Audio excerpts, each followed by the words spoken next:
All right, shalom, shalom, shalom. First and foremost, giving all praises to Yahweh, Bahashem, Yahweh Shai, Bahashem, Rachak Wadash. Double honors to the elders and apostles at Great Millstone who taught me this truth. Peace and salutations to the Akim, the brothers out there on the highways and byways, pushing this truth in 100% sincerity. Peace and salutations to the hopeful elect of the nation of Israel out there. And peace and salutations to the sincere Akwath, or the sincere Akwathian, right? Out there referencing their husbands and doing as the scriptures say to do so, right? I want to entitle this lesson, The Real Smoke Will Go Up from Generation to Generation, right? As we all probably know, we understand, or as we can see here in this article, we know about the Canadian wildfires that have been,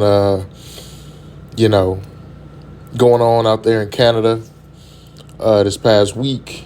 And it's caused, in a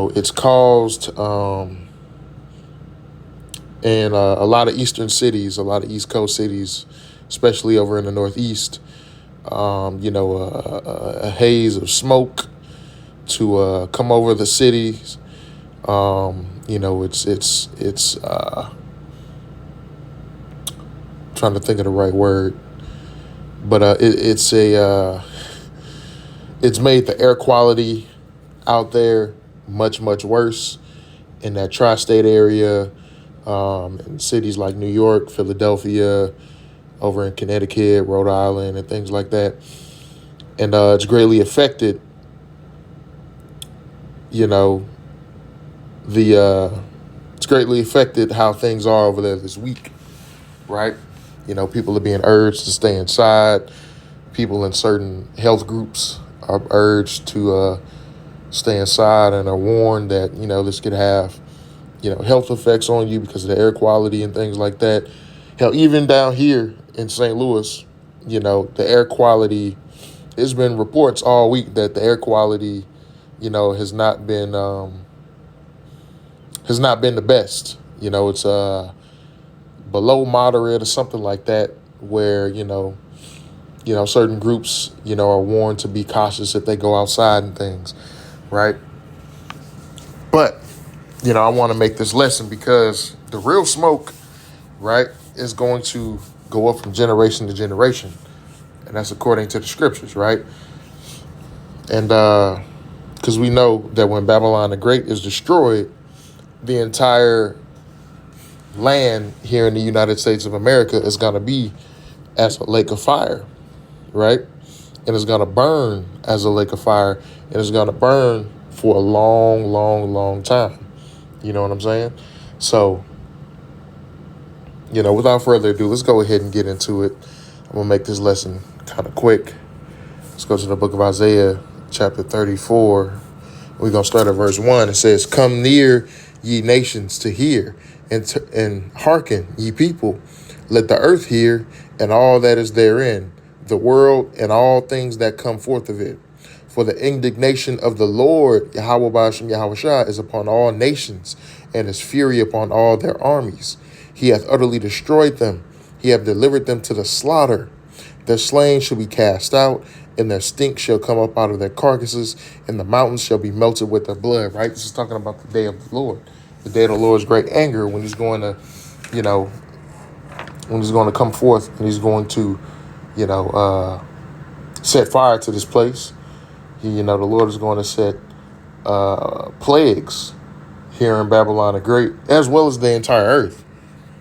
The entire world is going to be plagued for wickedness, right? And as we know in Isaiah, Salakia, the book of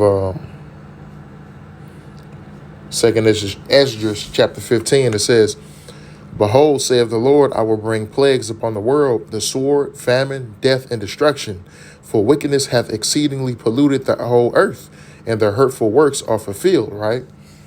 Right. What a good example of the wickedness, right? Right now we got Pride Month this month, right? And I'm riding downtown earlier, and you got the pride parades and all of these moles outside, and dudes walking around in weird ass clothing and shit, man. And it's just wicked as hell. And it's a promotion of just abominations that are completely against what the scriptures say, right?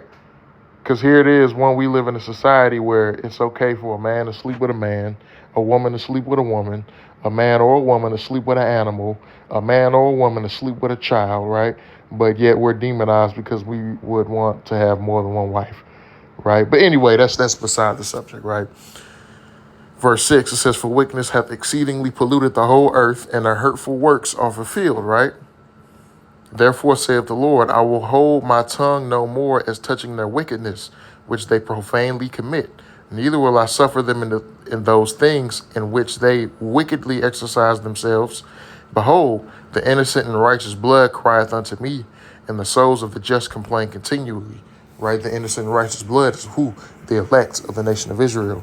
Right? Because we're crying and complaining unto the Lord at the abominations. Ezekiel chapter 9 and verse 4, we cry to the Lord at the abominations that are done before us, right? The pride is one of them, but amongst others, you know what I'm saying? The wicked decrees, the wicked laws that's been promoted in this place, just how society is as a whole, how people conduct themselves and things like that, man. We're crying and complaining continually on a daily basis for the Lord to come back and destroy this place and set up a righteous kingdom. Daniel chapter 2 and verse 44, right?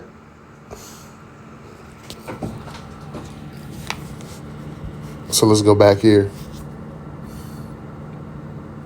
It says, verse 3, it says, "Their slain shall be cast out, and their stink shall come up out of their carcasses, and the mountains shall be melted with their blood. And all the host of heaven shall be dissolved, and the heavens shall be rolled together as a scroll, and all their hosts shall fall down as the leaf falleth off from the vine, and as a falling fig from the fig tree," right? What is that host talking about? What's the scroll? The heavens shall be rolled together as a scroll. What's that talking about? It's talking about when the nuclear missiles hit this place, right? The mushroom clouds, right? Because when you see a mushroom cloud, the mushroom cloud kind of rolls together. It rolls up together like a scroll does, right? So that's what that's talking about. That's talking about the mushroom clouds from when those ICBM nuclear missiles hit, right? It says, "And all their hosts shall fall down." What is host talking about? It's talking about the missiles. It's talking about the missiles as well, right?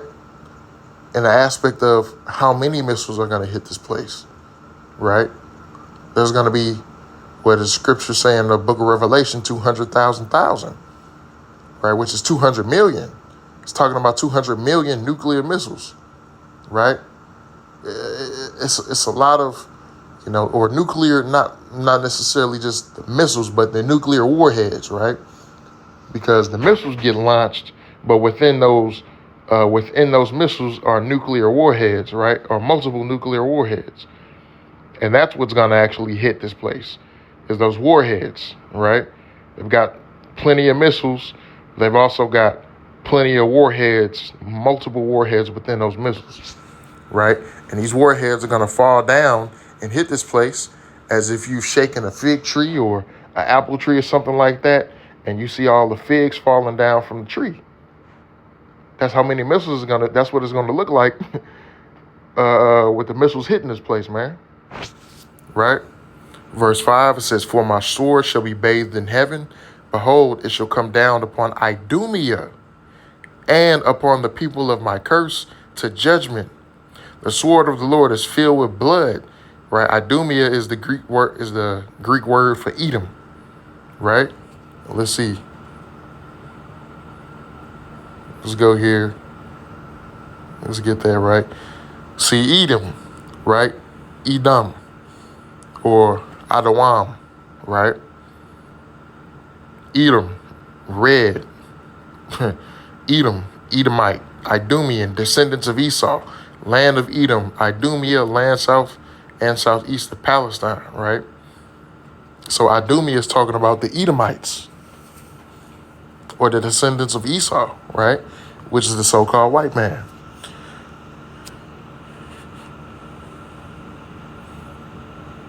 So it says, verse 6, the sword of the Lord is filled with blood. It is made with fatness, and with the blood of lambs and goats, with the fat of the kidneys of rams. For the Lord hath a sacrifice in Basra, and a great slaughter in the land of Idumea. It's talking about here in Babylon. And the unicorn shall come down with them, and the bullocks with the bulls, and their land shall be soaked with blood, and their dust made fat with fatness. For it is the day of the Lord's vengeance, and the year of recompenses for the controversy of Zion, right? Because what happened here in Babylon the Great, right? They put us, they put the Israelites into captivity in the most brutal slavery that has ever been conducted on this planet. Daniel chapter 9 and verse 11 on down. And you can also read that in Baruch chapter 2 as well. But the Native Americans had the land stolen from them, right? And they were, damn near put to extinction with, war and disease and biological warfare. You know what I'm saying? So this devil, the Edomites, have a lot to pay for, right? And all of the nations that helped them. And you can see all of the nations that were confederate with them in Psalms chapter 83 and verse 3 on down, right?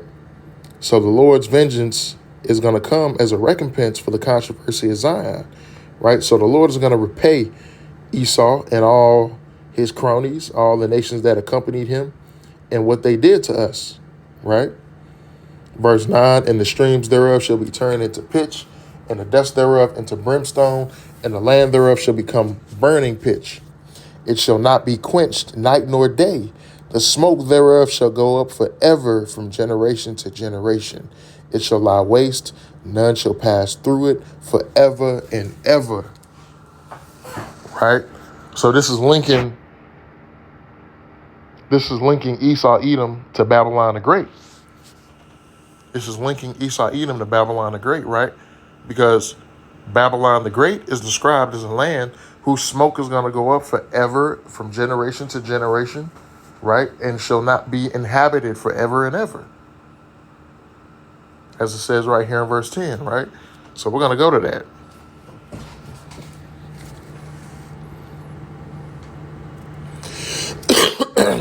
Starting Revelation chapter 18, starting at verse 15, it says, the merchants of these things, which were made rich by her, talking about Babylon the Great, shall stand afar off for the fear of her torment, weeping and wailing, and saying, alas, alas, that great city that was clothed in fine linen, and purple, and scarlet, and decked with gold and precious stones and pearls.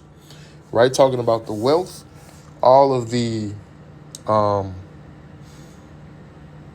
perception of this place, right? How good it was here in Babylon the Great, how this was a so-called free country where you could come here and become whatever you want, do whatever you want, come here and get rich, come here and get land, property, and things of that nature, man.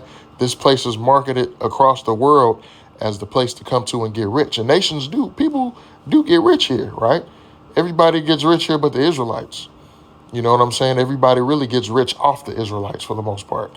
But, that's what's marketed about America to this place, or to everybody around this place, right?